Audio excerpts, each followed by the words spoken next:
We'll have more stories in the news next time. Now, here's what's coming up as Sightings continues. A sightings investigation captures an anomalous presence on film. This photograph, I did not take it. I heard the camera click. Is it the spirit of Chicago's most deadly disaster?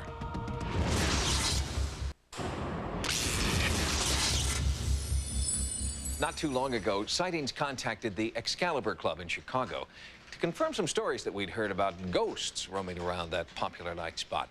We found out that not only are the stories true, they're only the tip of the paranormal iceberg at the Excalibur.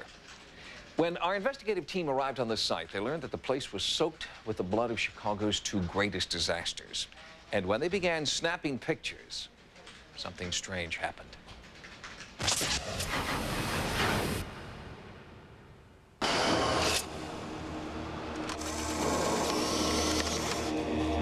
Psychic investigators on site believe this photograph is evidence of paranormal activity. There are two clear presences on that photograph. Detectable energetic presences, which means that something strange happened.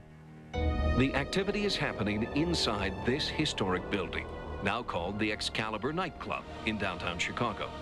The club's dome room seems to be the focus of intense and persistent haunting, an eerie energy that seems to attract a certain kind of customer. It's a very underground club. A lot of the people that hang out in the club, they're into the occult, the darker aspects of the club scene definitely hang out here. And I'm sure a lot of that is due to the energy that's in this room. But it is the club's employees who seem to bear the brunt of the haunting in the dome room.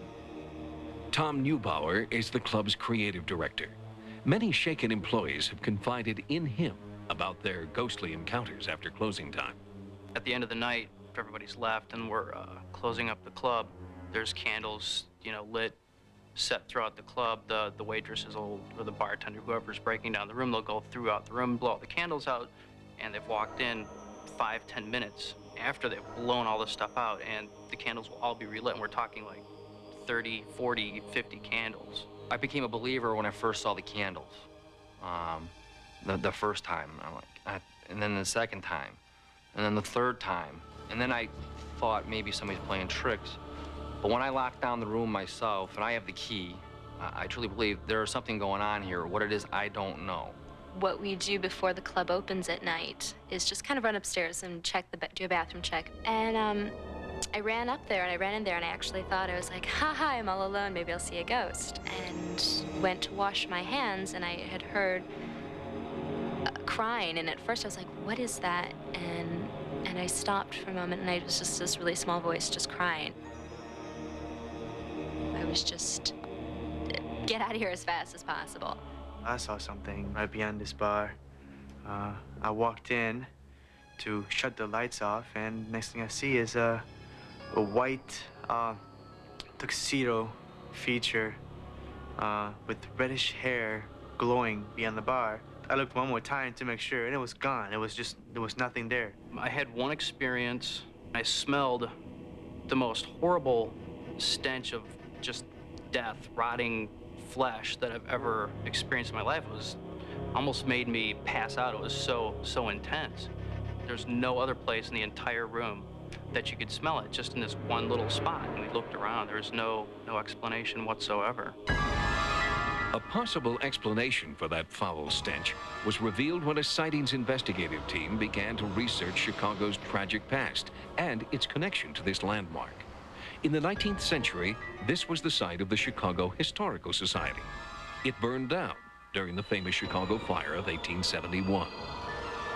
There's one account by the librarian of the Chicago Historical Society who claims that as he was trying to save items from this building, the building was here in 1871 when it was burning, and had to jump for his life, that there were some women who had come inside the building to escape the fire. There's a possibility that those women perished in this building.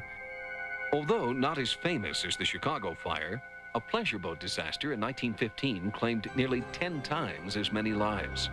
The Eastland disaster occurred on July 24th, 1915, when the Eastland, which was a excursion boat, capsized in the Chicago River, and the 2,500 people on board, about between 800 and 900 people died, and there were women, children, and it had a terrible impact on people in the city.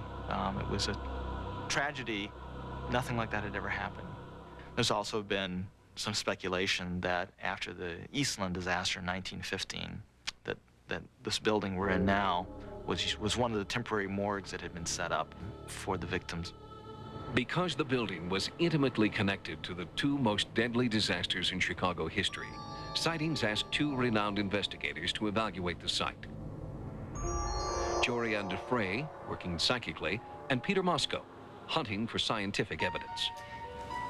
They were not told the building had been a morgue, but Jorianne senses it right away. In this area, my chest is actually feeling pretty heavy, and I had heard a sense of watching out for the bodies before. Would this at one time have been a place where there would have been bodies or something? Well, when they had the big naval disaster in the Chicago River, the Eastman, Yeah. the cruise ship capsized, and there were hundreds of people that died. This room was used as a temporary morgue. Oh, this room was? Oh, Yeah. great. Okay.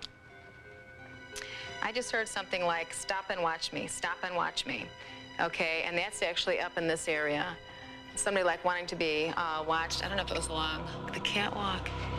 And I had picked up the sense of like a child. One of the very significant presence that I felt here was a little child running around. And it appeared as though this child was running around looking for its mommy, wanting to find its mother. Jorianne may have sensed one of the Eastland's tiniest victims, a child who was never claimed because his entire family died in the disaster. Okay, right here, I'm getting a sense that somebody's behind that bar. And almost like, I don't know, doing some kind of serving or something else to somebody else that's out here. And it kind of feels like they are not alive. One of the managers had an experience where he saw a bartender in a white tuxedo Good deal. with reddish colored hair. You got it, Peter? Got It something? flashed just as I turned around here, right into this Oh, area. good deal.